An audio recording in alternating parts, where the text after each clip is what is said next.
Hi, I'm Busola. I'm a medicinal biochemistry major and a chemistry major. Hi, my name is Jakia and I'm a medicinal biochemistry major. Most universities offer just chemistry or biochemistry, and this gives you more in-depth into the pharmaceutical world because it's a combination of medicinal chemistry and biochemistry. It's an organic chemistry lab, and we try to synthesize biologically active molecules, which are found in a lot of pharmaceutical compounds. I really appreciate the chemistry department here because you get a lot of hands-on experience. Just by working in a certain lab, you'll be able to tell, oh, I like this type of research, if it's hands-on or if it's like more computational based.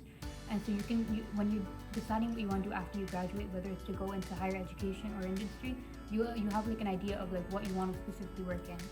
If you come to William Patterson, you'll get many experiences in different like fields that you can work in.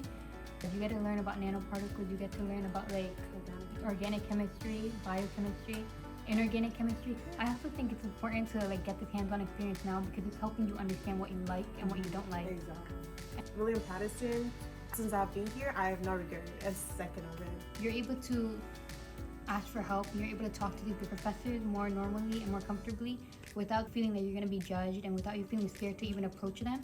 It's very makes it both personal and professional in a sense because they're very easy to talk to. If you want to come to William Patterson, you would always have something here. And it's such a beautiful community. It's not a big campus, but it's nice that it's not so big in a way, in a sense, because you know almost everyone. I could literally want to go for lunch and just walk by them like, hey, who wants to go get lunch? And like two, three people are like, oh yeah, I want to go get lunch. It gets really, really fun because you see them in all your classes everywhere. And it's nothing to like you get sick of. If you come to William Patterson, you're gonna love it for sure.